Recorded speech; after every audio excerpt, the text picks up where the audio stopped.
Wait, is that Yeah, no, this is Yeah, actually okay. my this actually goes for about $2,000 a month where I live behind Yeah. me, the Abuela Didn't house. didn't like the Yeah. Republicans raise like 100 grand for like as a irony GoFundMe, and she refused it or something for her abuela? They're like help get Matt AOC. Walsh. Was Yeah, that Matt Walsh? Okay, Matt yeah. Walsh dropped big bucks on Damn, AOC's that's hilarious. Abuela. Somebody in Yeah. our Discord, what's my guy's name? Frogtown Hell. Yeah, it was great. He had one of the funniest things. He goes, Ted Cruz should just buy her a house. This is back before Matt Walsh still. He said Ted Cruz should just buy AOC's grandma a house. Damn. And like Ahead just of the curve. and you know, take a picture, like cutting the tape and shit, like doing all that stuff. And then, you know, in the background you see AOC come in with a bulldozer. We don't take donations from Nazis.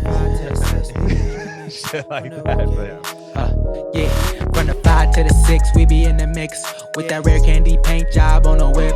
I need food for the kids, money for the rent. Fuck a lockdown, baby, I can't do that shit. And I don't never vote, cause I'm fucking broke. And either way, I know the police ain't gon' leave me alone. On a plane by the visit Glen Rock, need crypto told me I should bring the Glock with me. So I packed up my piece and I'm sliding. Cause we might get caught up in a riot. Middle finger Trump, middle finger Biden. Fuck a left, fuck a right, is you riding? Know you love to see it, dudes rocking. Ain't no politics, baby, we just talking. From the birds to the bricks, we be in the mix with that rare candy paint job on the whip. Who you with? man. So River's with us. River, you're back. You're back. Okay. Welcome back. We're going to be good today. We're not going to be controversial. So, that's not what we do here. So we're going to be good. We're going to talk about wholesome stuff. But how's it been going, River? It's been going pretty good. I've just been hanging out here in Florida, mask free now. Hanging out at the beach and just chilling. So getting yelled at online. Yeah. Feel like that, whatever. But if you're at the beach, you're just like, I don't care. Yeah. Yeah.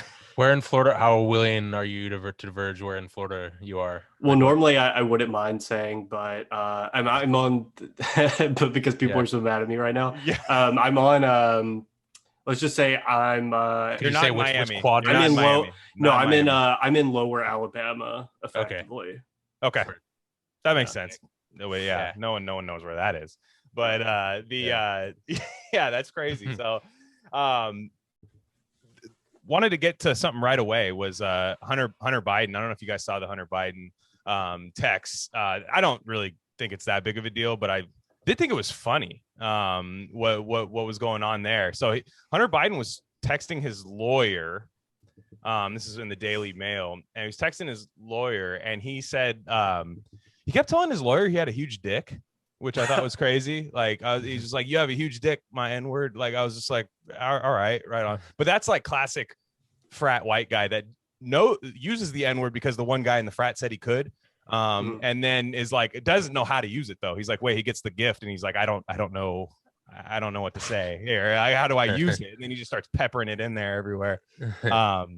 But why is Hunter Biden like, why are they trying to do it? I still feel like the libs leaked this out to like make him cool. Like, I don't know. It's like, he's not cool. I just don't think he's cool at all. I find him charming. I wouldn't say cool. I find him like for somebody in that like milieu, I guess he seems like such a normal guy, like a Facebook guy. You know what I mean? Big Facebook guy. Like, 100%. Yeah. Just like the type of like, I don't know, like middle class, like sort of, yeah, like a frat guy bozo. He like appears to have accidentally sent a dick pic at some point. Hold on, I found that. Yeah. Where he was like, oh, I'm sorry, I accidentally there's just like an image which it doesn't show, and the lawyer responds, why are you so tan? And then Hunter Biden responds, I'm sorry for sexting you accidentally. That was meant for another friend named Georgia. Named Georgia. What is she, 77?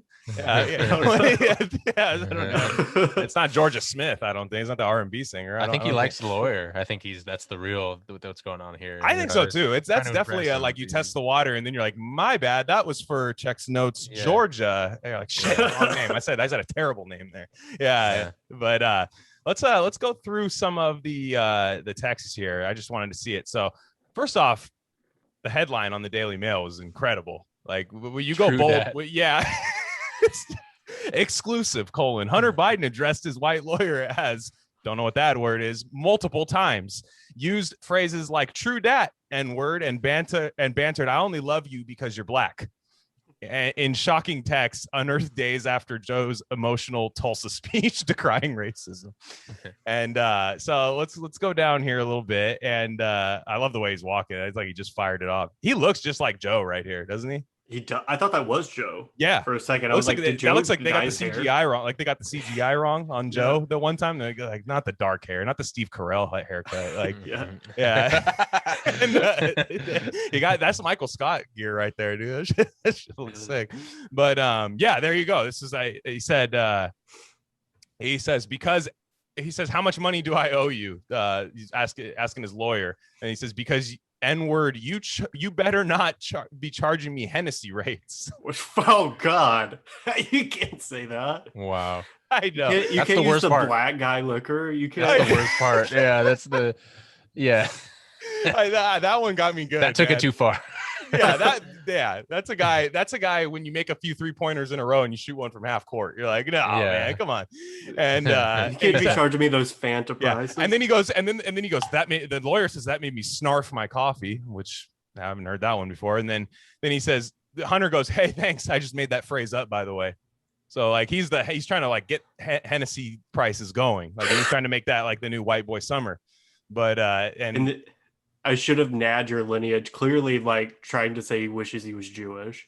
I was like, he's not a black. I'm like, in my head, I'm like, I don't know if Hunter Biden has a black lawyer. Like, I don't know why I'm saying that. It's a white guy. Yeah, because of course, yeah. I mean, yeah, you know, the lawyer. It's like I hope the lawyer's charging double if he's allowing these text messages. But I'm sorry for sexting you, and this is great too. So in this one, he says. The lawyer says, God loves you unconditionally. Bo loves you unconditionally. So we're bringing in the dead brother here. Children are too young to understand what it means, but you will show them all this stuff. And then Hunter Biden responds with N-bomb text to like your dead brother. Like just wait, isn't this dude like 50 years old? Isn't he like in his 40s or 50s? I don't know. I mean, he's got to be because Joe Biden's what, that makes it worse. 77. So like, you're figuring if 77, you're figuring he's got to be 40 if Joe Biden had him at age 37, which I'm sure he didn't. Yeah, you know, I'm sure he had him like a lot earlier than that. But no, I don't know. It's weird. I thought I thought the Hunter Biden pictures were like, I thought it was Anthony Bourdain kind of like last episode thing when I first saw the Hunter Biden pictures from that hotel room. I was like, oh. And then but a lot of people liked him though. It's weird. Like a lot of people thought he was hot, man. A lot of gay guys. I'm just gonna say that. Like a lot of gay guys said he was hot. I don't. There's an appealing quality there. I mean, like I actually think that like the N-word thing is not like the real story because there's so many like guys that do this type of shit. Oh, like, yeah. But the weird thing is like how he keeps trying to turn the conversation back around to his dick. Yeah. Like after this, he was like, after he's talking about his dead brother using the N-word, and then he's like, my penis, weird colon, as of late has been unconditional. The lawyer responds, that's why we are searching. He responds, for my penis. Oh my God. And we will always be searching. It's a big penis, George. They always find it, and I only love you because you're black. I mean, the last part was weird, but like clearly he wants to fuck this lawyer, and I think that's the real story. Yeah, that's what I'm saying. Yeah, this is like the gay porn version of like Trump with Russiagate. Like it really is. It's scripted like a really like bad like porn or something. Like no, but hey, straight up, exactly. And it's for the longest time, like I remember people because he's like the new Bush daughters because like the Obamas weren't cool. Like the Obama daughters aren't cool. They're inherently not cool. They're like nerds, you know. And then I remember Malia and them went to like Coachella one summer and they tried to like manufacture pictures that she like parties and shit, even though she did like Molly one time, like if that. I don't even think it was. I think they like a vape pen hit.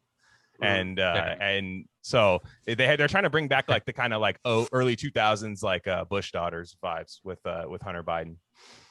Yeah, but it doesn't really land because the Bush daughters were like, what were they like in their early 20s and like hot girls like doing cocaine? Like there's way more sensationalist than like a 45-year-old man doing crack in a hotel. I mean, Yeah, it's like go through- sensationalist, go through but an like in a addiction. totally different way. Like that's like Yeah. kind of sad. Yeah, the Bush You know? daughters, the Bush daughters were the Girls Gone Wild, and then Hunter Biden is the guy who directed Girls Gone Wild. Like it's like the parody between those two, because that was the same era. I was like late night Comedy Central, like you'd see that shit like right around the time the Bush daughters were going, and also yeah, exactly, like you said, they're younger, and I don't know, it's nuts. Moving on.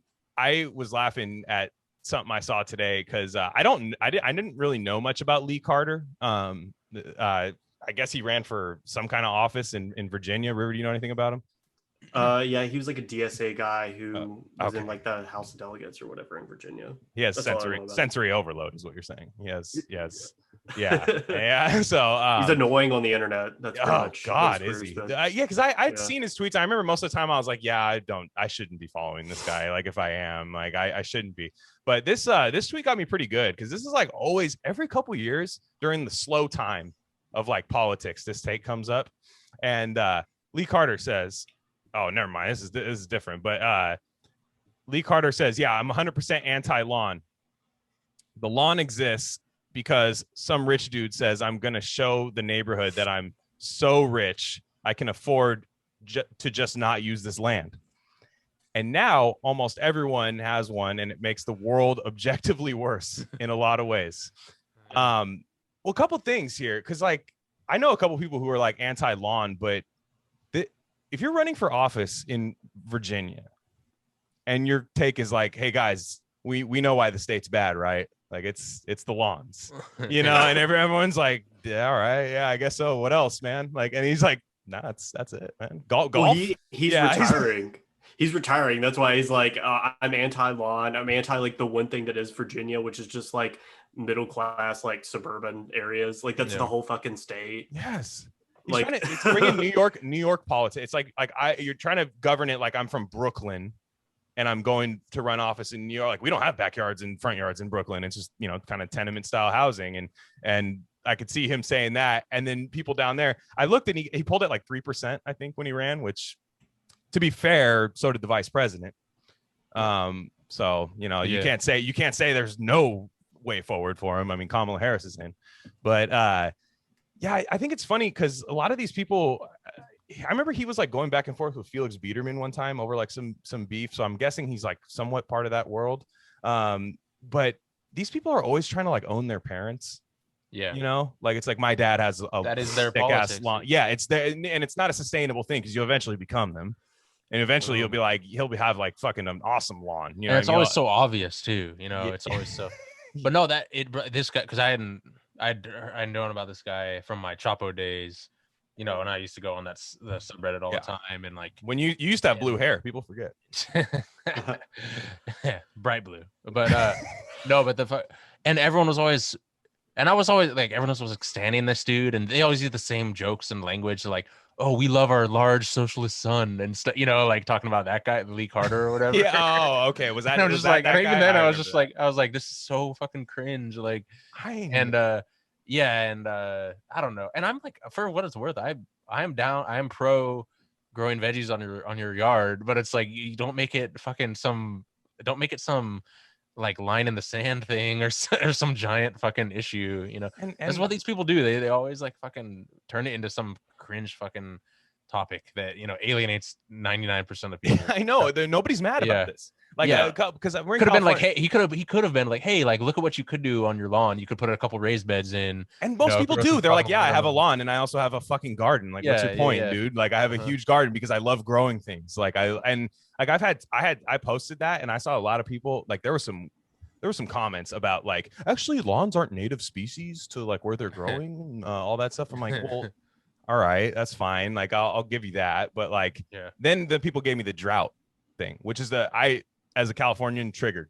Do not talk to me about the drought and tell me about somebody's front lawn. Because Gavin Newsom like tries to like regulate like water usage on your lawn. Now here, like that pie chart is insane. You can't even see the lawn. Yeah, your water bill just gets like, it always ends up in you paying a bunch of money for something. And nothing fixed, and it never rains. You're like, well, it's not going to rain, Gavin. My lawn's scorched. And so when I looked at that, and like somebody was saying it's a drought, and I said, well, in California, I'd be mad if Newsom curbed this shit again, because like, and I heard Sam and Gian from Twink Rev talking about this too. It's very true. Like we have like almond farms in California that require 1 gallon per almond. That's 1 gallon of water per river. I'm telling you, like it's like everybody I tell that to, they're like, no. I'm like, then you look out and I think it's like 1.1. I was like, no, I looked it up and I'm like, no, it's more actually. It's like no, I mean, yes, I was wrong. You got pistachios aren't far behind too. It's crazy. Are they? What are pistachios? Like 0.7 or some probably, shit? Like, I don't know. Yeah, and we have that, and it's like, I don't know what you do. Do you abolish nuts? Like, I don't know, but like if Lee Carter was trying to abolish fucking almonds, I'd probably be a little more serious about his politics. Like, maybe not abolish them, but like, shit, dude, he's probably munching a fucking Costco tin of Blue Diamond. No, you're right though. If Gay Stepdad were here, he'd be saying it's mad at dad politics all the way, Straight up. Or I don't want to speak for him, but that's what I would. No, he just texted me. He said mad at your dad politics. So, yeah. Okay. Yeah. Uh-huh.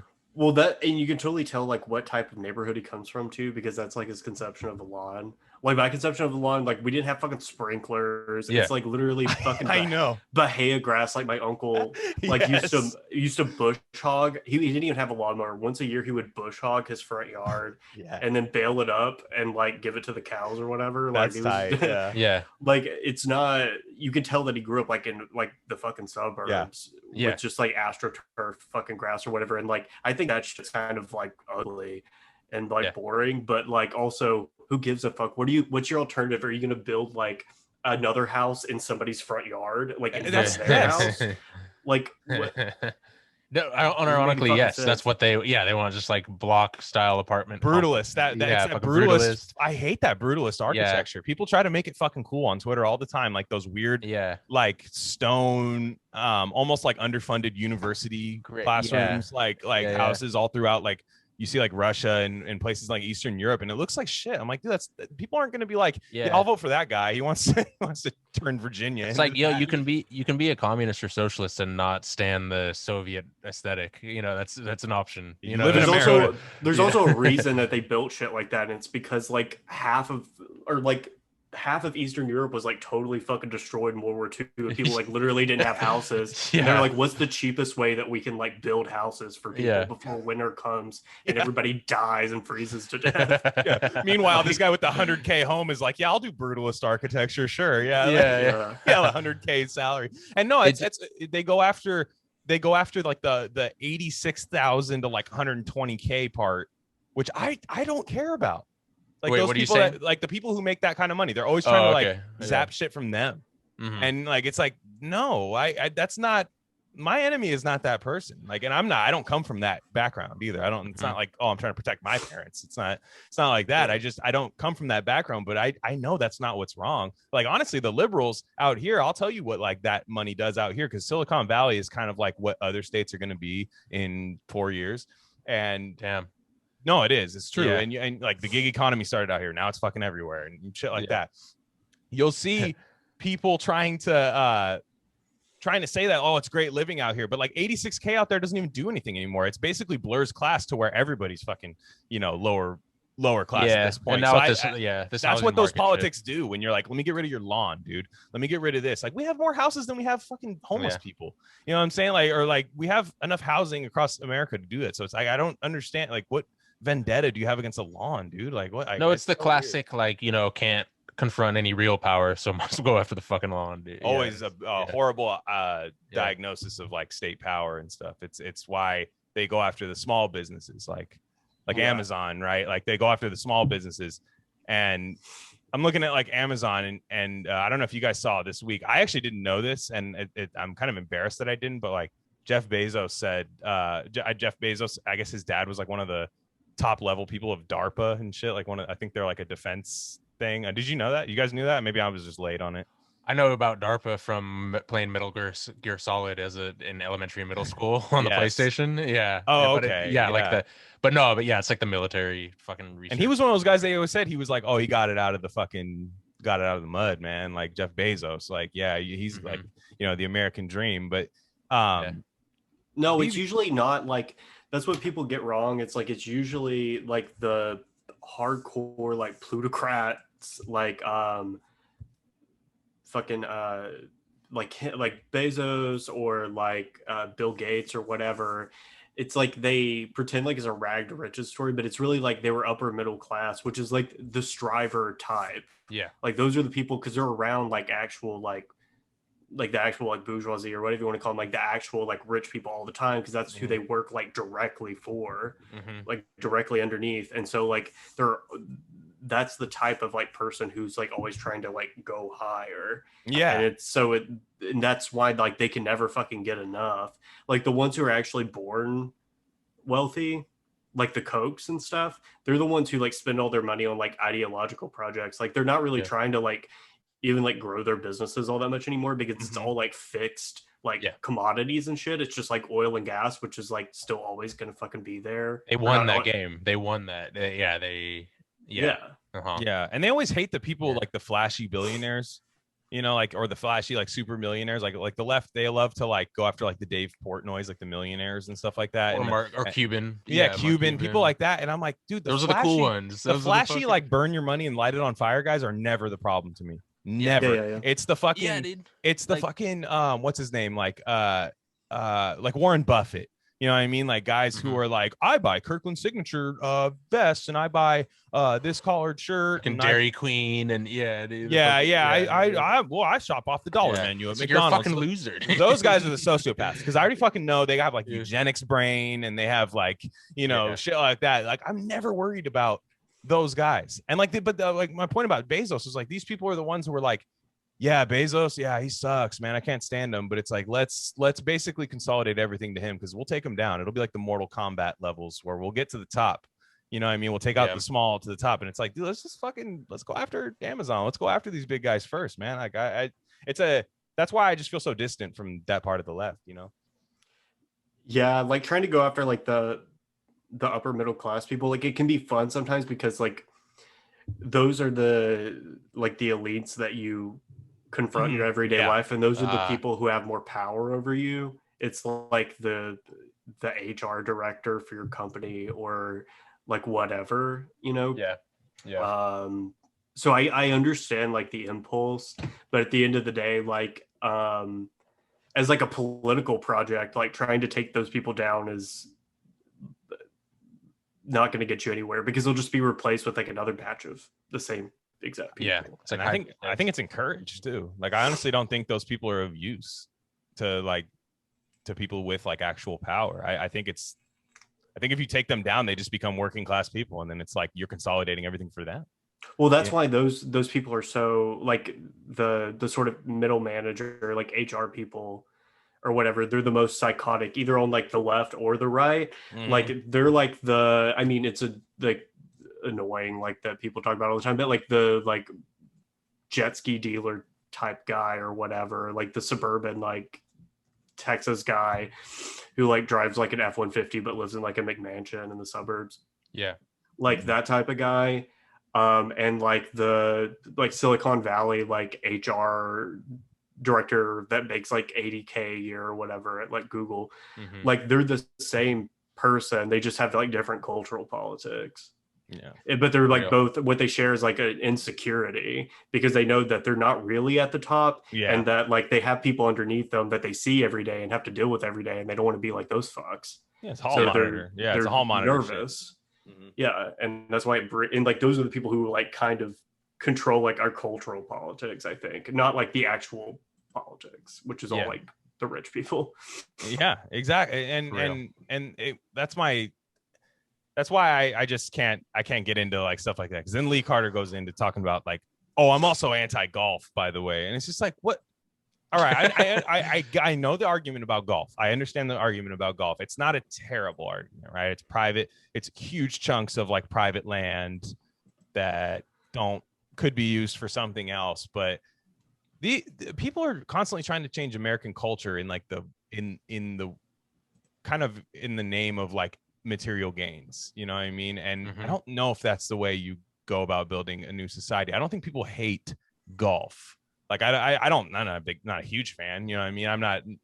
I'm a big sports guy. I don't really watch golf. I don't really play it or anything, but I remember Malcolm Gladwell, right? Epstein flight log, Malcolm Gladwell. You might have known him from that. And he had like this podcast episode. I used to listen to his like old ass podcast, I'll admit it. And he would say, like he had did this whole thing about golf, about how it was like the worst thing happening ever. But I don't know that we still can't function with golf courses still around. I don't know that we can't still build good affordable housing and stuff. So again, this is like my dad golfs and my dad has a front yard and I can't fucking stand him. You know, like it's like it's not a political ideology, man. Like it's not sustainable. Like and you probably hate that you actually secretly like that shit. You know what I mean, or something. And it's nuts. I don't know. Yeah. Well, it's like this sort of like wonk, like Vox.com mindset where they're like, actually, like it's these like little issues. Like if we change this, like it'll help so many people and like all these other ways. It's like you encounter a lot of these type of people, and like when I was like in political science in college, like you encounter these people all the time who just think that like, oh, we just need to fix this particular problem, like we need to fix this particular zoning law or this particular, and like that'll solve everything.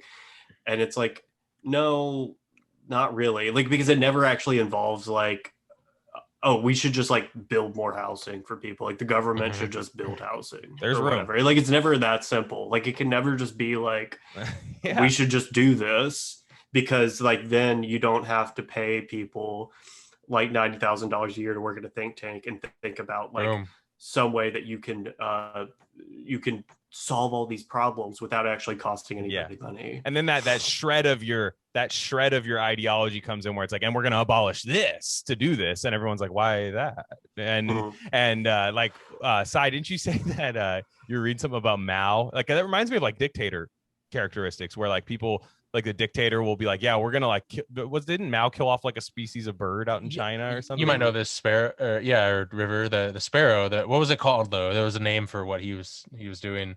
Yeah, he called the sparrows agents of capitalism that must be banished, and and ironically caused like a fucking huge famine. And they went for it. They went for these birds and they took them down.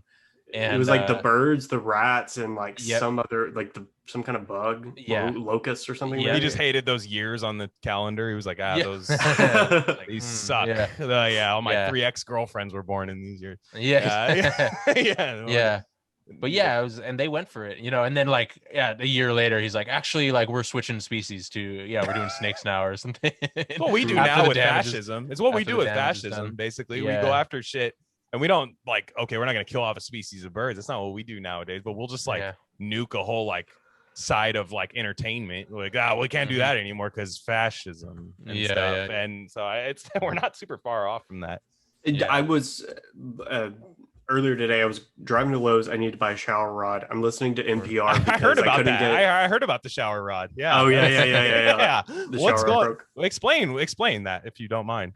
Yeah. Oh, here. Just that our shower rod broke. I think my boyfriend made a joke about it being. They don't just break. Yeah. Anyway, well, then we actually bought another shower rod, and then we're just like two retarded faggots, and we couldn't figure out how to get it to work, and so we broke that one, and then I had to go buy another one. But anyway, so I'm driving. Okay, I got you. Yeah, and I'm listening. My mind went elsewhere, but no, right on. No, yeah. If anybody, it would be him that's doing that. If you catch my drift. But anyway, so we're driving, and I couldn't get my like Bluetooth to work, so it switched on to FM radio, and NPR's on, and they were like, the democracy mullet, and I was like, okay, I gotta hear what the fuck this stupid shit is. So it's this like political science professor. He's on there talking about the democracy mullet, which is party in the front and like fascism in the back, or anti-democracy. I can't remember what he called it. It was the corniest thing I've ever heard in my life. But basically all he was saying is that every time that like Republicans get into power, they try to restrict voting. And then he named off like the different policies that they use. And literally all the policies that he mentioned are in place in New York. It's like, but he was saying like, this is anti-democratic, this is anti-whatever. And it's like, maybe in some sense that's true. Like, and like, it's definitely, Republicans are definitely doing it because they want to win. But like, they do the same thing in New York because like it's a one-party state, and they don't want more people voting in primaries. And it's like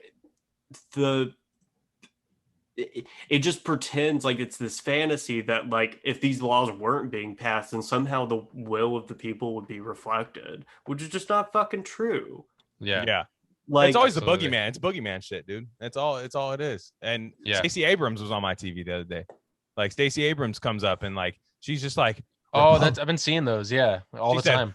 Republicans are moving in and they're closing in on us. And I swear to God, she was in a 3-point football stance while she said this shit. And she, yeah, I know. Yeah. I was like, Jesus Christ. Yeah. I'm like this in my living room. And she's like, Republicans are moving. And I'm like, why in California am I seeing Stacey Abrams? I've always wondered that. Like we do the state thing. Like what gives a fuck about that? Like I'm worried about Gavin Newsom getting recalled. And I got to worry about the psyop that is Caitlyn Jenner going up against Gavin Newsom, because that's totally, if you were Gavin Newsom, could you imagine if you thought you were doing a bad job, you're like, okay, the jig is up. People are coming after me. I am going to go run the MAGA trans woman against me. Yeah. I'm going to go do that. The one that nobody's going to vote for. You know, I would vote for her. I'm not going to lie. We're a fringe group. I'm saying like the conservatives in California are going to be like, it's like, you know, and there's probably a solid candidate behind Caitlyn Jenner as a challenger that's going to get swallowed up by that kind of culture war thing where they'll be like, Gavin Newsom got you gay marriage. Yeah. Caitlyn Jenner doesn't even want to get married because of her identity and like just shit like that. You're going to, it's so weird, but nonetheless, why am I seeing Stacey Abrams? Yeah. Well, that's like, I feel like that's like playing to like, there's a lot of campaigns that come up, especially in the South, that are just all funded by like libs from California and New York. Like in Kentucky, that woman who's clearly a lesbian but pretended not to be. What was her name? A senator. Well, she like alluded to like she was like, I was faced with a choice to whether or not to shoot down a passenger plane on 9/11. Like that was like she was like that was literally an ad. She was running against Mitch McConnell. Amy McGrath. Amy McGrath. Her campaign was like, big it was time all lesbian. like outside Absolutely. fucking money. It was like nobody in fucking Kentucky is going to vote for a bitch like that. Like if they're going to vote for a Democrat, it'll be like a Joe Manchin sort of figure, like a guy who's like effectively a Republican but pro-union. Yeah, clearly exactly. Lesbian, but pretending not to be. Are you sure she's lesbian, River? I don't know that she's lesbian. Awesome. Are you sure? I'm not seeing it here, buddy. I'm just I'm not seeing like this. I just don't. I mean, I'm envious of her arms. Yeah, she looks like she led the fucking Pac-12 in home runs in softball, dude. But I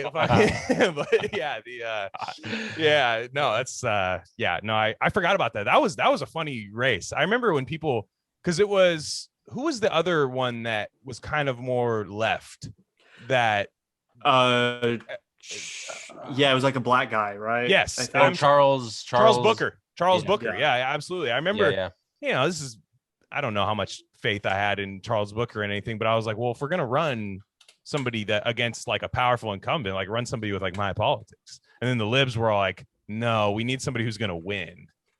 And like, because they think that moderate is like, they don't understand like actual politics. They were like, we need somebody who's a moderate, who's like somebody who's like doesn't want to tax rich people and is like pro like spending a bunch of fucking money on the military. And it's like, that's not actually what people want. No. And that's, they're thinking about their parents. My parents wouldn't vote for the black socialist guy, or at least the guy pretending to be a socialist. I don't know. But Caitlyn Jenner, I still think that's a psyop between Newsom and Jenner. I think that's a text message that was sent that was, hey, I'm getting recalled. Run against me, like, please. You know what I mean? Like, just run against me, because like I know you wore the MAGA hat in the car that one time. Like, it's all we need.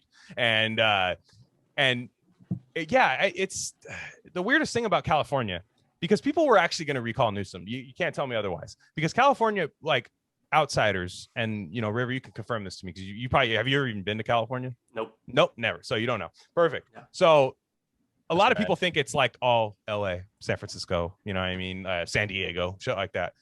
Those are just really dense cities. It's kind of an issue that we have, is all the work is concentrated into like 3 cities and nobody can afford to live where they work. Now, like, if anybody's watched Sons of Anarchy, that's in California. Do you think those people are libs in Sons of Anarchy? Like, no, they're fucking not. Like, they're not even close, you know? And I think he was going to get recalled. And now it's like, this shit's happening. But yeah, Caitlyn Jenner, it's pissing me off. Yeah.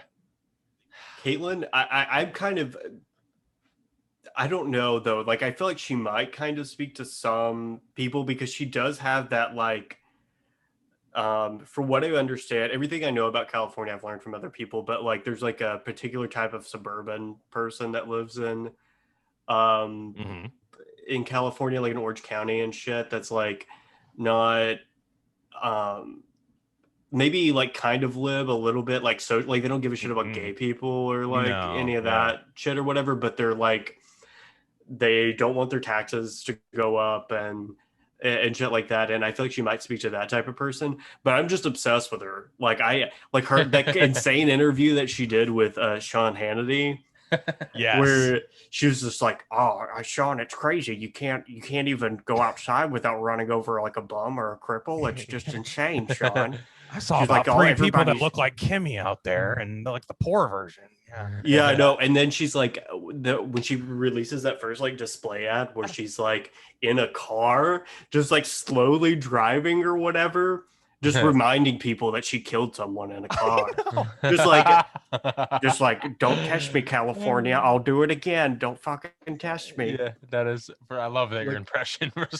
No, that's the. It's voice. Not transphobic. That's how she talks. She talks like this. No. You want to know something? Sean? You want to know something crazy? So Bruce, I'm sorry, Caitlyn. That's not good of me, but Caitlyn. Back when Caitlyn was an Olympian. And was training out where I live. I mean, I wasn't alive. This is back in the 70s, but like was training, and my mom was like a 13, 14-year-old girl at the time. And like they used to just like put everybody's name in the phone book. Like you just could call like a celebrity. Yeah. Like you could call, like back in the day, you could call like fucking, you know, Dick Van Dyke. You're like, let me just call Dick Van Dyke. And that was what happened in where we were. And like my mom used to like Bruce Jenner's training out in such and such, and they would call and they'd be like, no, like, this is Bruce. So they'd answer the phone and then like they'd hang up and shit. And I was like, and my mom, who was like the most like lib of libs of all time, like the quintessential CNN lib, is just like doing the sweaty button meme, like where you don't know what button to press. With Taylor. It's just like, it's like they transition, so she knows she has to like kind of be like, well, and but she's also a first wave Steinem feminist, so I'll let you fill in the blanks. And then it's a trip, because that's where I think it just confuses everybody to where they're just like, fuck it, Newsom. Like, you know what I mean? Yeah. I'm a never Newsom. I'll vote. I like Caitlyn wins. I don't care. We had Arnold. We used to have Arnold out here. I hate Newsom, but I love how much you hate him. Dude. Hate him more than anything. I hate him more than anything. Somebody in the comments said you look like his son, and I was like, I'll kill you. I will seriously go fucking kill you. I was like, I'm not a demon spawn. Never wear a North Face. I'll tell you that, dude. Never wear. I look like Newsom after like a fucking one of those like peyote retreats. But like, like where he doesn't cut his hair for a while and shit. But no, it's we used to have Arnold, so it's like it's not out of the question. But I don't know, man. It feels like one of those things where like they're not going to garner enough attention. But good local politics. River, you already said you're in Florida. Desantis. I want to talk about Desantis. I think he's fascinating. I don't know if I'm a DeSantis guy. I know I'm a never Kamala Harris, and I think that's their best shot at taking Kamala Harris down. But Ron DeSantis basically, maybe I'm wrong here, stop me if I'm wrong, but basically said critical race theory is not allowed in schools anymore. Yeah, they passed a law, I'm pretty sure, in like the legislature. I remember like I've been watching like videos of like testimony and stuff when they were on it. Surprising number of Black people were like, we don't want this, like the critical race theory thing. But here's my thing with DeSantis, because I noticed like a lot of people who aren't from Florida on Twitter who were like, DeSantis, he's so cool, he's so based. Like whatever. I'm like, fucking based. I'm like, yeah, I've lived here since I was like 20, so like 5 years, He's not really any different than like Rick Scott, except that he fixed the unemployment system, but that was pretty much out of necessity. Like, and it was just like because like, and he did like, I mean, it's probably just to save his own ass, but he was like, yeah, they deliberately fucked up the unemployment system under Rick Scott, like made it really shitty and made the website glitchy so that people wouldn't file for unemployment, which is like not surprising. No, but Rick Scott was the previous guy, right? Yeah, Rick Scott, yeah, who also committed like the biggest case of like Medicare fraud in the like entire history of the that's US. right. Jesus. And like still became governor and now senator. Wow. But he's like slightly better than like the typical Republican that you would get in Florida, but he's not like that great. I don't really get what I mean, maybe it's because I've grown up under Republicans my whole life and they all are kind of the same. And like, well, it's because especially like because of COVID. That's why he's right. But they all did that under COVID. They're all kind of just like, yeah, we don't really give a shit. He became the face. He became the face of it.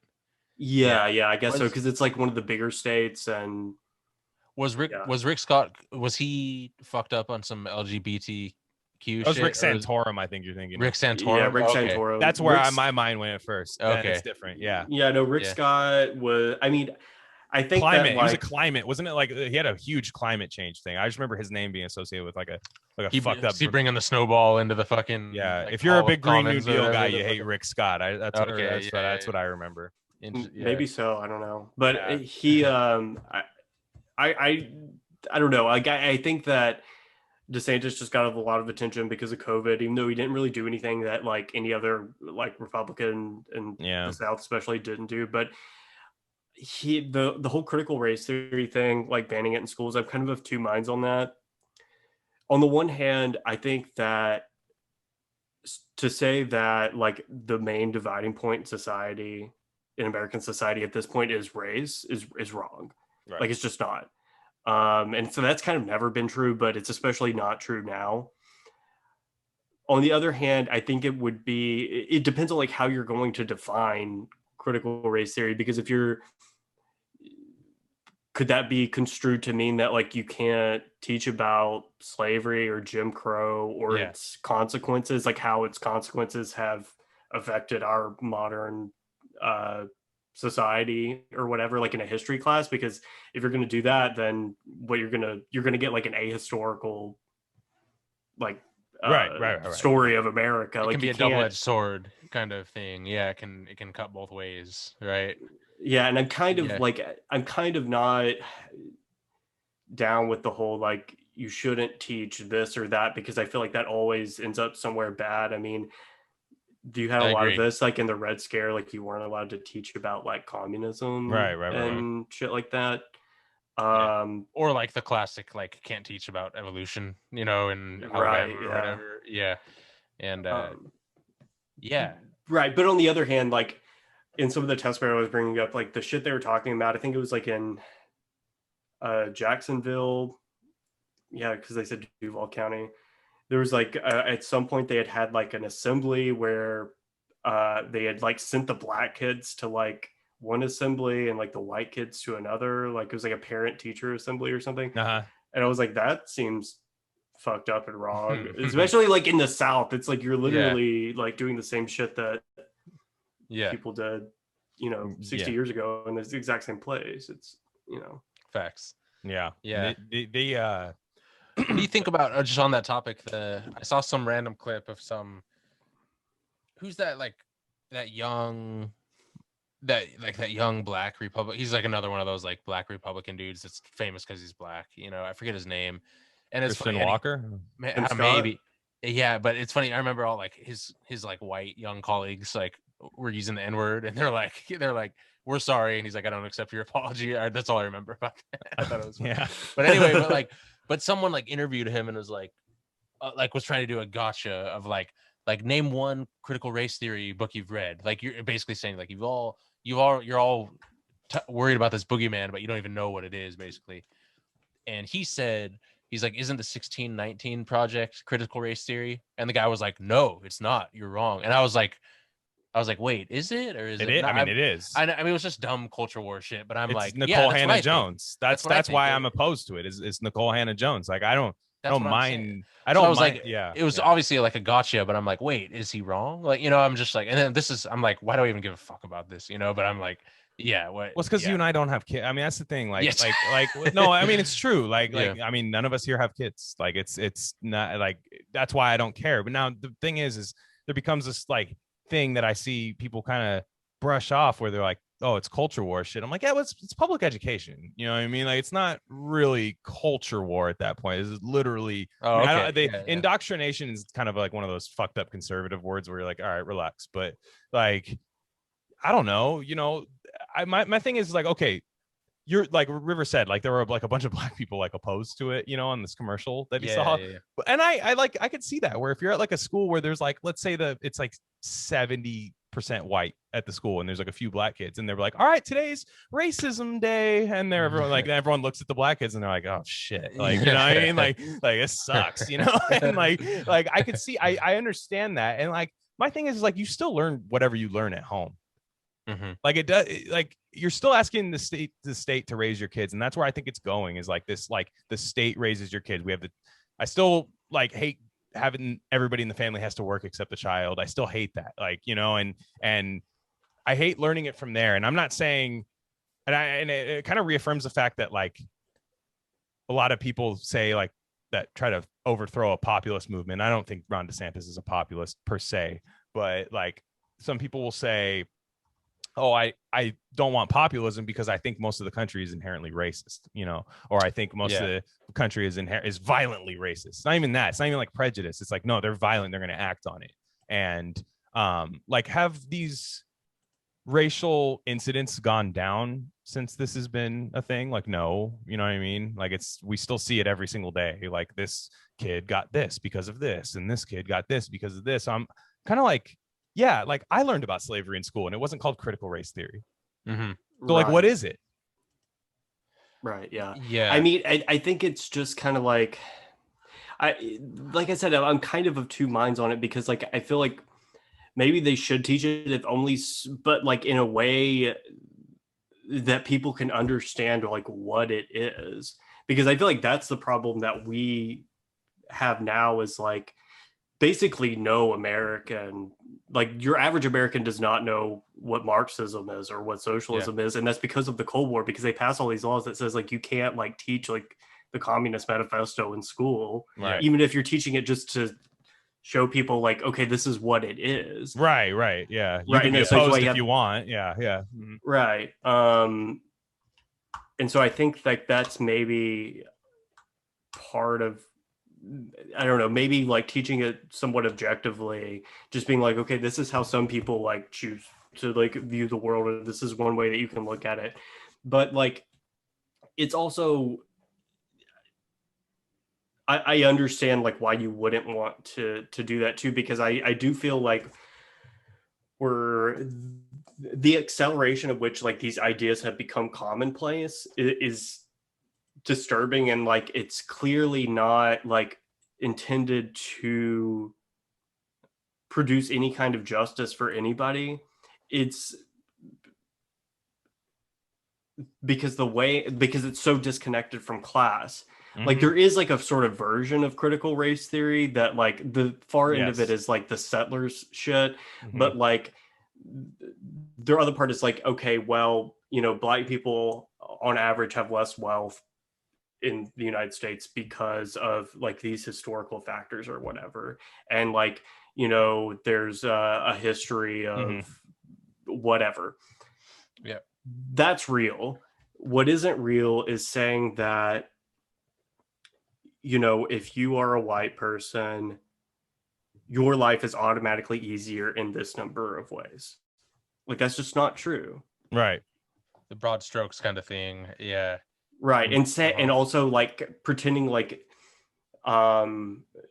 because like critical race theory does comes from critical theory, which comes from Marxism, comes from the Frankfurt School, which was like a sort of reinterpretation of Marxism after like people turned against Stalinism after like some information came out and they were like, no, it's authoritarian and all over. So then you have all this proliferation of ideas where critical race theory at this point has kind of replaced the idea that like class is the main contradiction in society, and that it's actually whiteness. This is what the conservatives would freak out about, cultural Marxism, basically, right? That's what they call it. Right, but it's so disconnected from Marxism at this point that it doesn't even really make sense. But to them, that's all they need. That's all they need. It's a placeholder word. Yeah, exactly. Right. Yeah. Even if like its lineage does kind of go back to like a sort of new left version of Marxism. The Frankfurt School. That's a term I've heard before, but never really. I never. Yeah, it's like Adorno and like all of those weird guys who, and Marcuse and like a lot of people I don't really like, but yeah. But I think that like it does have the effect of like raising racial tension in a society where, for the most part, like all of the sort of minor bigotries that used to keep people separated are gone, or at least diminished to the point where they're not like commonplace. Like, and that's true for like race, that's true for like LGBT people, immigrants, whatever you want to, women. Like the sort of like casual bigotries of all kind are not really there anymore. And so like if you don't talk about race all the time, if you don't talk about homophobia and transphobia and sexism all the time, like you are left with like one like glaring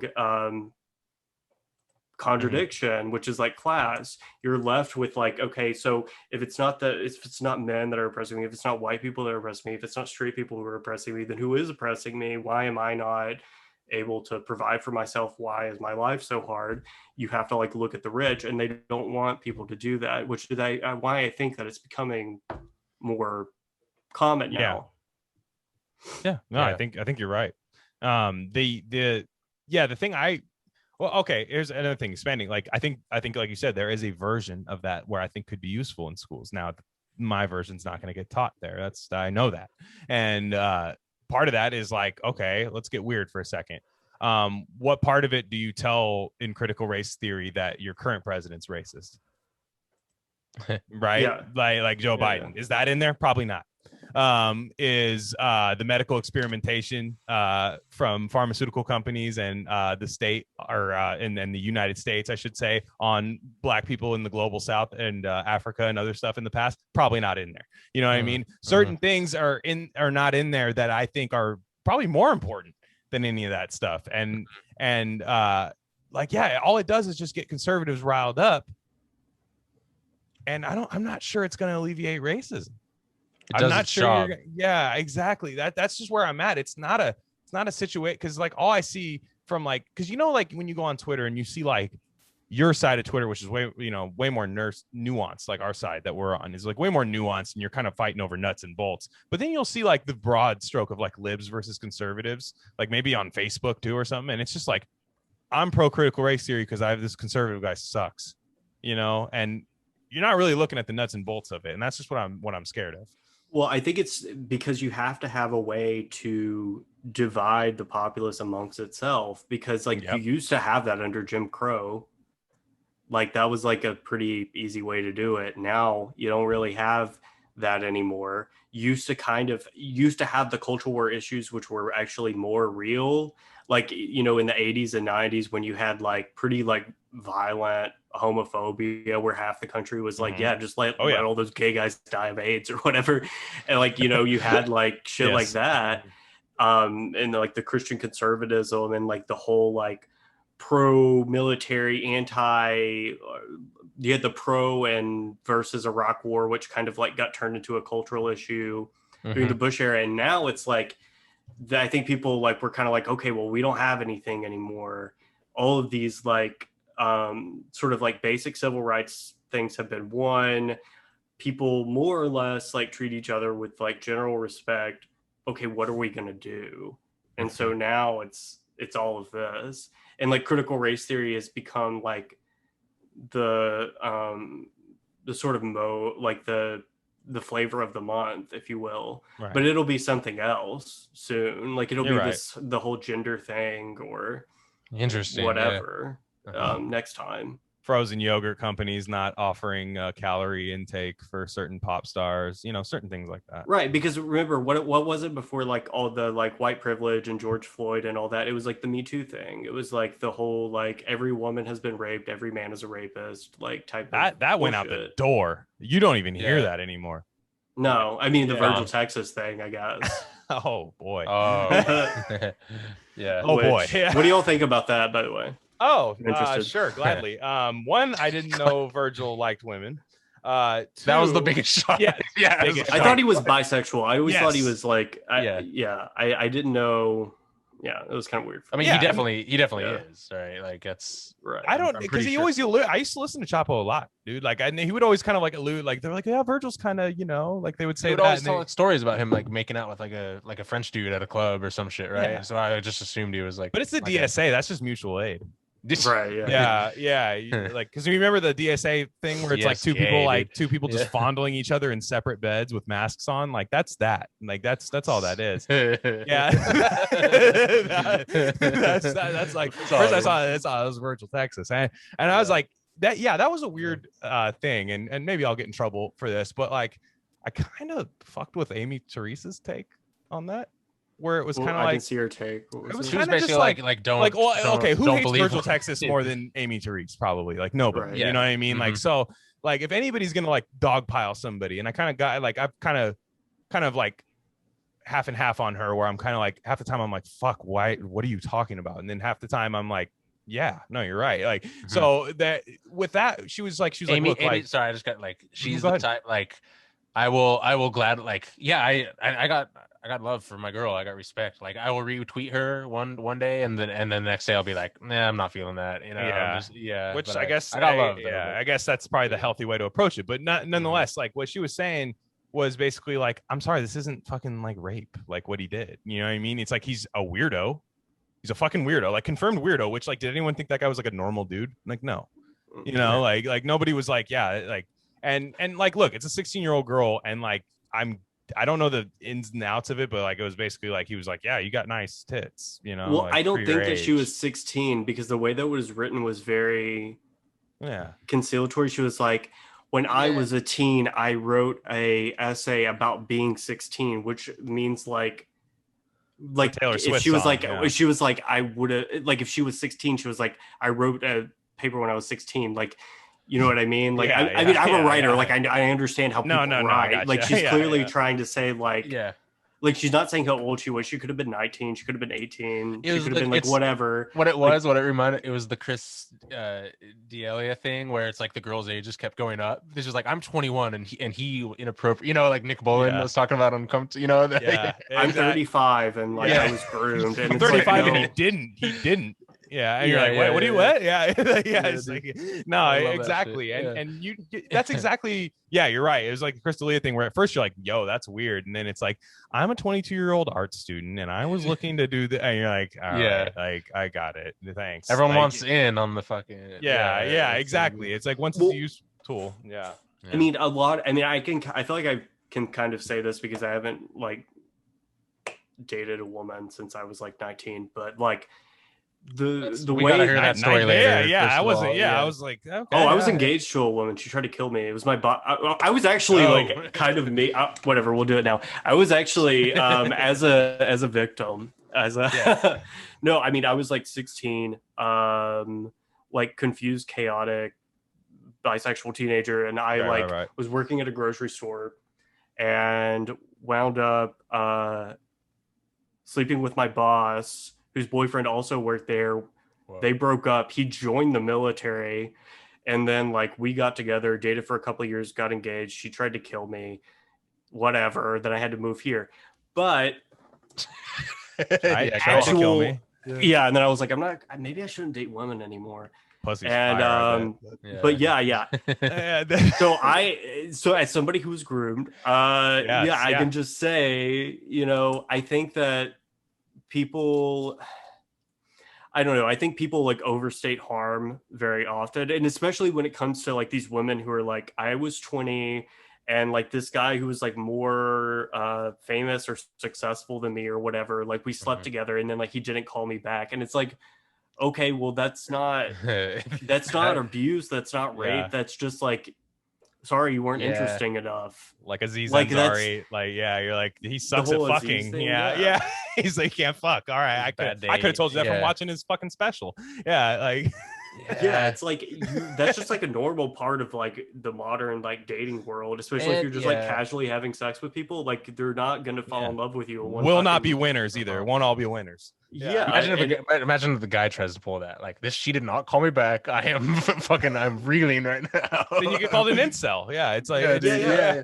No, and the whole, and also the whole thing of like, you know, as a dude, you get kind of like hip to this pretty quick of like, you know, if, because the whole thing, they're like, you know, like the whole, you know, this weird like Puritan left sexual thing where it's like everyone needs to be exactly the same power level, even though that's arbitrarily measured, right? In terms of and half the women and half the women don't want that. Yeah, none of them do. Like that's the point I'm trying to make is like they want it both ways. You know, they want like they want the pure power, like power on paper, but then when you scrap the paper, we go back to nature. Yeah, it was hot to fuck my boss when I was 16. For real, like, that was cool. She was like 22 and hot, and like it was a small town. Everybody knew I was fucking my boss. Like, that's rad. You probably got like respect, you know? Like, dude, just like football bros like high fiving me and the fucking whatever. Like it was like cool. It was fun.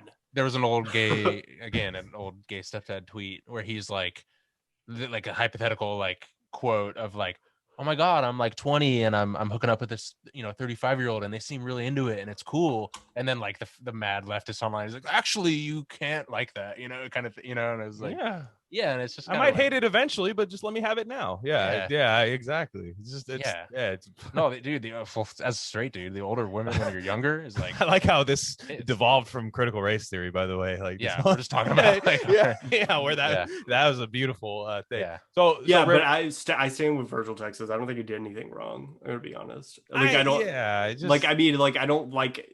He was always like the least interesting one on Chapo. And the most woke one, which I think is funny, because he's the one who got me too. That's funny.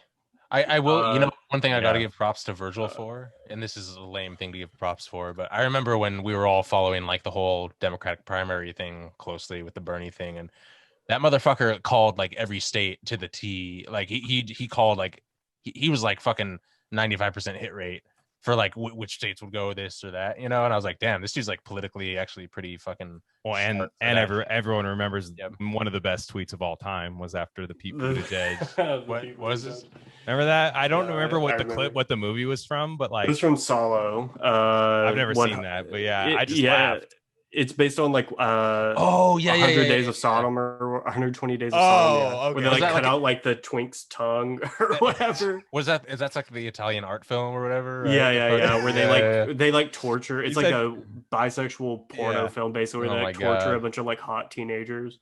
Yeah, no, that was an awesome tweet because it was like Pete got his ass kicked. Like I'm gonna see if I can find the tweet, but like Pete got his ass kicked, and it was like Pete Buttigieg staffers, you know, like after losing the state, and it was like they were taking like the razor blade to like the guy's tongue and shit.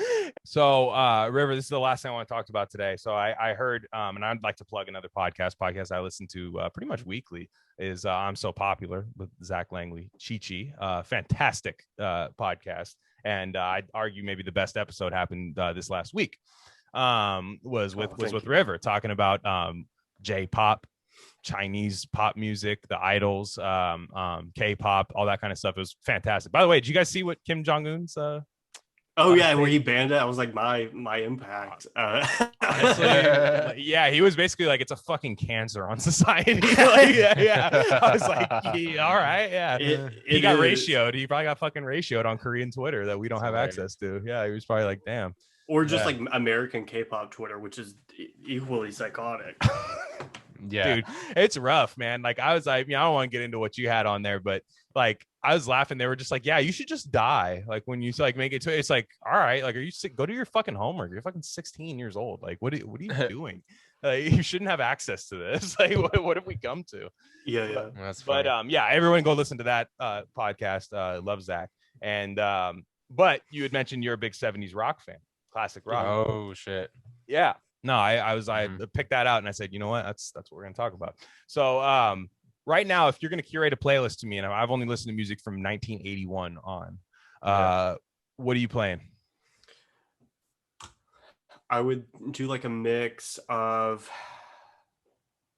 Janis Joplin, ZZ Top. I would do ZZ Top. Love ZZ Top. Yeah. Some Fleetwood Mac, AC/DC, Queen, all of like those big like bands. And then I think you would probably also want to do this, maybe 60s, but like some Otis Redding and like the greats who all like kind of preceded them and like brought them into that, the roots. That era. Yeah, absolutely. Right. The thing that I love about 70s rock is that it was like it really just like 70s culture generally, like also like the film of that era is always really good. Like it was this weird time where it was kind of like the heyday of like liberalism, when liberalism was still good and actually liberal.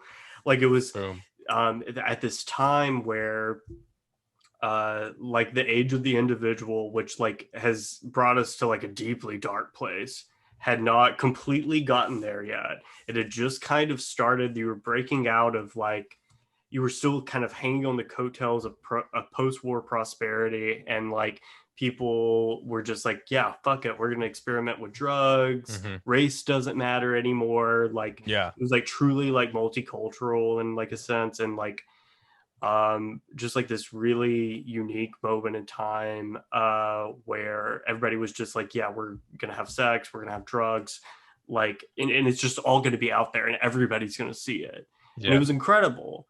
And then you went into like the backlash to all of that in the 80s, and then the resurgence of that, sort of the culmination of like the 70s and the 80s and the 90s that just like sort of came in the 2010s, where it's like everything is deeply conservative in a deeply liberal way. And so it's like completely, it's like you have to be in like almost a different mindset to enjoy this type of thing. And the sound is so unique. I find it interesting because it's such a, like, that is the type of music that gets handed down. You know, like everybody our age, like listen, like even if they don't listen to it, like they know like Fleetwood Mac, they know ZZ Top, they know Janis Joplin, like, whatever. And I think it's because it's like the last time that people were actually making something new that wasn't just a rehash of something else. I think you're right. Yeah, and it's funny, and the like the individualism and the kind of the ego of that era was like more innocent and kind of just like it was almost like an inside joke. Whereas now it just feels like everything, it's like almost like people are taking it seriously, like they have to put on this act or something, you know, culturally. Whereas back then it was kind of like, I don't know, it was over the top, but it was also like self-jokingly. And there's no risk. There's no risk nowadays. Like I was just thinking about this the other day. Like, so like, let's look at like Demi Lovato, right? I'll bring this up now. We were talking about it before. The Demi Lovato. This is me saying this, not River, by the way. Me, come at me. And like Demi Lovato's, like, look, she got addicted to drugs. Like I've never heard. I couldn't tell you a Demi Lovato song, but I can't stop hearing about Demi Lovato. Like I can't stop hearing about it. I feel like that wasn't the case back in the day. Like, I could not tell you one song that she's made.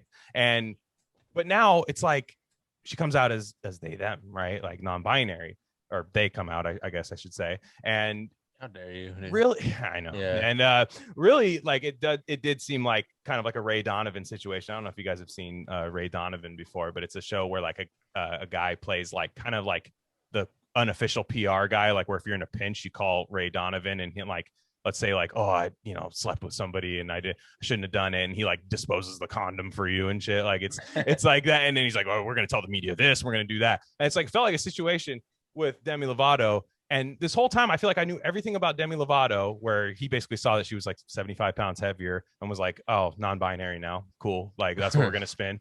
And picking Snickers wrappers off his foot and shit. Like, oh, God, you live like this? And then you see all that stuff happen. But at the end of the day, I'm like, I have no idea what Demi Lovato's music is. I have no idea. Like, I could easily do a YouTube search. You can like, it's the age back of in the day, you had stars just as big as egos. But the music matched it, man. And like the music matched it. And even now, sonically, when you listen to the sound of it, can music like slap any harder? Like if you're talking about if you have subwoofers, right? What is the next step for music to just like slap harder? That's great. Yeah. You know what I mean? Like where it's like, damn, can it like, okay, you have 808 drums, like, right? Yeah, maybe there's some music software where we can get like the lower end balanced out a little bit better, like to get it a little more full. But I'm like, I don't know where it's hit this plateau, man. And I'm not sure it advances from here, at least for a long time. Yeah, because it's the way that like people become musicians now is different. Demi Lovato was like a Disney Channel star who got put into this prefabricated system. It's like a industrial machine by which like pop stars are created.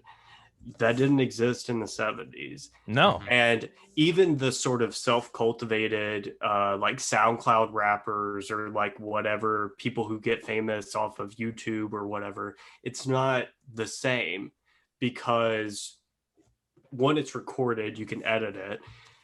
And back in the day, the way that you became like a musician is you actually had to usually get a group of people together, write songs, and perform them live in front of other people. Right there, you had to like form an emotional connection with the audience and hope that there was somebody out there who could give you a break. Yeah. And that's not... Now, if you hit a certain number of streams off your laptop, like from a song you created in your basement, you know, it's like, which is cool because you'll find everybody. The problem is you found everybody. Now you don't have an industry. Yeah. Right. And like listening to somebody sing in their room on YouTube or whatever is not the same as like being at a bar where everybody's talking, nobody will shut the fuck up. And then somebody gets up and like starts just like belching something out and then everybody shuts the fuck up and like grabs their attention. Like you had to be the type of musician who could do that back in the 70s. And now you don't anymore. Yeah. And that weeded out a lot of people. It did. It's like, it's weird because like you made it more like inclusive, right? By nowadays, like, but then the market just completely flooded and it's not a stable market. Like you said, Demi Lovato was a child star. So like they're always going to have the upper hand. And now it also feels like every song is a hit now. You know what I mean? Like where, like I'll put you this way, like Cardi B, the next Cardi B song is a hit. I'm already telling you it's a hit. I don't know what it sounds like. I don't know what it is, but it's a hit. Like back then in the 70s, they would let a song die. Yeah. Like you'd be like, oh, this is Bob Seger's new song sucks. Sorry. You know what I mean? Like it's not getting played on shit. Like we'll play it maybe the first week it comes out. But nowadays it's like that Cardi B song is going to be forced on you.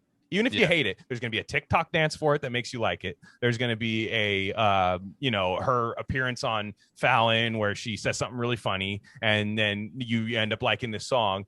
She's going to have a commercial of fucking Wayne's World or something, and that's what I mean. Like it's not about the music anymore, you know? Yeah, and if you think about like what's the only, really the only band that I can think of that like actually kind of has been able to reproduce like that 70s rock sound is Alabama Shakes. They're good. I like them. Yeah. They're good. And it's because they like they started out playing in like little like dive bars and shit in Athens, Alabama, which I've been to. It's in the middle of fucking nowhere. Yeah. Mm-hmm. But they were just so good that they grabbed people's attention. Right. Yeah. You know? Yeah, exactly. No, there's not much, and like, so I'll say this, like to kind of close it out, like we go back to the 70s a lot. Like I was born in the 90s. I still grew up on 70s music, right? In the 2000s, I would listen to current music, but I'd still go back to the 70s. Mm-hmm. In 2010s, right? I'd be listening to the current music. Kendrick Lamar comes out. I love Kendrick Lamar, but I'm still going back to the 70s, listening to 70s music, whether it's soul, whether it's anything, even some disco stuff is like fucking awesome, right? And then even now, I'm actually going back further, right? And going back to what you said, like about that like intimate feel, like where somebody could get up on a bar and start singing and stuff, and it grabs people's attention because it's a social moment. Even back then, like to audition for like your record label, like I mean, now George Harrison was already famous with the Beatles, but like George Harrison went to Phil Spector and just played his entire album on an acoustic guitar for him. It was like, yeah, this is my album. And they're like, oh, that's pretty good, man. Like, you know, and that's how it Phil goes. Spector fucking trashed that shit. Yeah, he was like, it's ass, but I'll work with it. Yeah, and then it ends up becoming like the fucking, you know, monster hit. Like, yeah. My favorite story that with Crosby, Stills, and Nash played. They got a demo in front of George Harrison for the Apple label, right? And played their whole album on acoustic guitars with all the harmonies and everything in front of George in its entirety. And George is like, nah, I'm good. He's just like, I'm good. And Appreciate it. Yeah. He axed him. Yeah, he fucking he crushed their spirit. You know, but yeah, and you don't get that. You're not gonna get that anymore. And now I guess I say all that to say this. I go back to the 70s all the time. I don't think anybody's gonna go back to 2021 for music. Like I don't think in 2050 people are gonna be like, yeah, man, remember 2021? I don't know. And now you could say that about attention spans. Now there's a lot more that goes into that. It's a way deeper thing, like with the way we process things, and shit's only cool for a week now. Like I get that, but we just won't. And I still think there's a quality issue. And there's not like the musicians now, because every moment that you have is like recorded on social media. There's like this confessional culture where people are expected to talk about their problems and work out their problems and like develop an identity around their problems. I mean, like that's the thing with Demi Lovato. Like she did crack, like she could have turned that into great art, but instead she just like went on Instagram Live. Whitney Houston. Come on. Whitney Houston. Yeah. Well, I mean, who's like, I mean, Amy Winehouse, who's probably like one of the last great like original artists who really like made music that nobody else was fucking making at the time. Made 2 albums and then fucking drank herself to death. Like, and I mean, it's sad, it's tragic, but people will fucking remember her like 30 years from now. People will listen to Amy Winehouse. People aren't gonna Hendrix. I mean, it goes on and on. Joplin. People aren't going to listen to Demi Lovato 30 years from now. No, because like Amy Winehouse was an extremely fucked up person, but she channeled all of that like heartache and like all of that like awful shit that made her life miserable into art, and didn't go on fucking Instagram Live and talk about how she was non-binary. Okay, like that would have been the most amazing. No, Amy Winehouse would have been like Azalea Banks now. I think like absolutely. Yeah, I just have to talk about the Adam Lehrer tweet propaganda where he retweeted today, where it's like that rant, like the non-binary community, blah, and he just retweeted and quote tweeted community in quotes. That shit, yeah, I was dying. I'll say that to say this. We'll close on this. River, don't say anything. All right. But sorry to bring it up. Yeah. I'll say this. We were going to talk a lot about that shit today and we didn't. Okay. We're going to talk about that. We didn't. Okay. Here's the thing. You already know there's some fucking psyop going on if we can't talk about it and it's less than fucking 0.2% of the population. That's all I'm saying. So anyways, River, you disagree vehemently. You're shaking your head. And audio, he doesn't agree with that. So that's on me. River, I appreciate you coming by, man. You're welcome anytime. And everyone follow River online at Gay Liar Online on Twitter. If you want it, just an awesome Twitter experience, follow River. Like it's unbelievable. Yeah. I don't even see the tweets in real time. I just see the reactions and then I'm like, oh, what did he say? Yeah. People have stopped tagging me now. They just say River, which I'm like, okay, that's great now. One criticism of your Twitter experience. One criticism, if I can. Am I allowed to give you just one? Sure. Yeah, I love constructive criticism, which, by the way, is what I gave, and people got very mad about it. Gotcha. Okay. One piece of constructive criticism.